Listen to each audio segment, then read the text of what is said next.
Hey guys, what's up? It's New. Welcome back to another quick video. GGG just let us know with a patch drop update for 3.25 a few days prior to the league start that they are working on the Taming ring. The ring that's integral to my league start.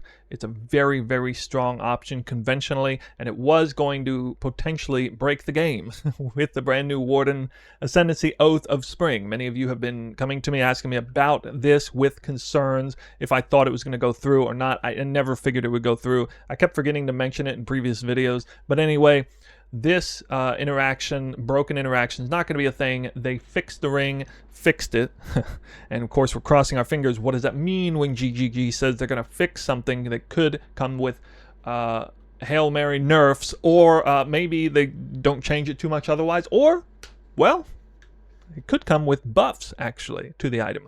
And that is indeed what happened, and that's going to have some pretty significant ramifications to my league starter, especially the earlier portion. So at the end of the video, I will fill you in on some last-minute, pretty significant changes I've made to the build before giving the full build guide.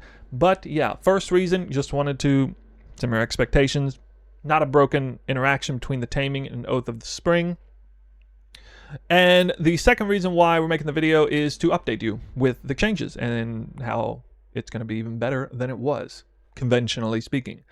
Just to remind you, this is the Wiki 3.24's version of the Taming. It granted 20% increased damage with hits and ailments per freeze, shock, or ignite, a whole bunch of elemental resistances, and up to 60% increased damage otherwise. It could be acquired from turning in a Barracks Grip, Pass, and Respite. The latter of which is a lot more expensive and rare, and I have a great league start experience memory of dropping a Barracks Respite in Act 7, selling it for about 40 chaos, I believe. So it is an item that can be worth quite a bit, but it crashes in the market fairly quickly.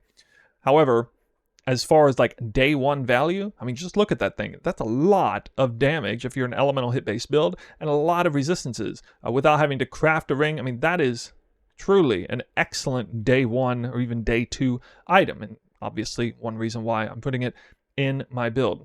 Now, the Barracks Respite is more rare.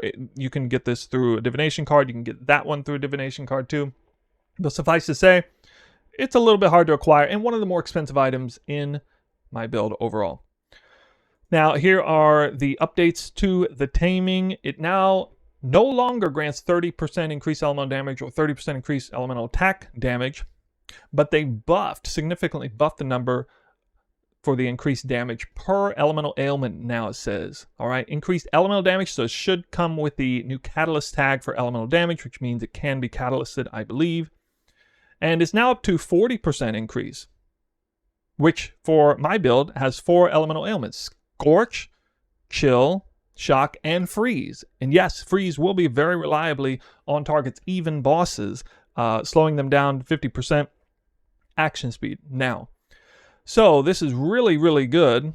And catalysted before, I could get up to 112% increased damage. Now I can get up to 192% increased damage.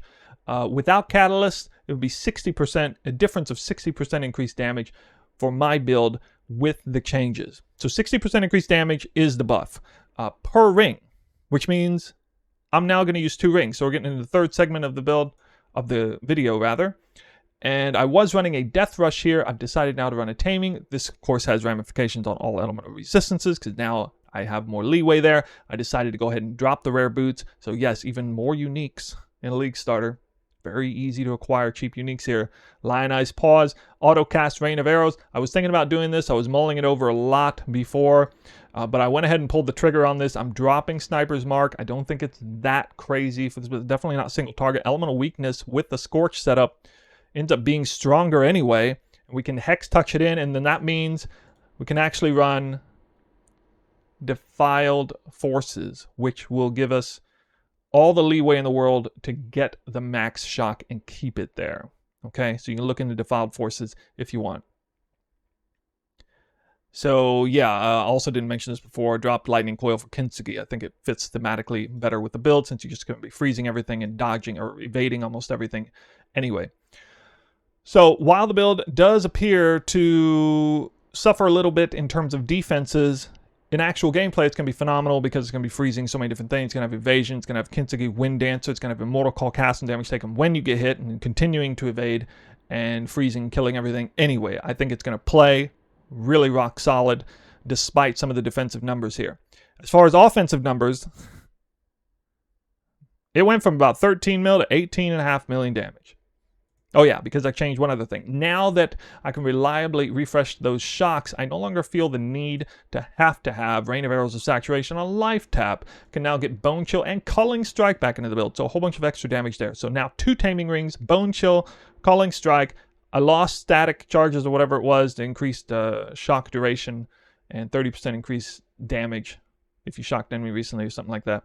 But it's just getting wild, guys, getting out of control. This is absolutely insane for what is to be on paper based on last league start prices, somewhere around 5, maybe 6 divines as far as a league start budget. This is the no crit super cheap version, level 19 gems, no quality, except actually you do want to have quality on elemental weakness for the freeze duration and shock duration anyway.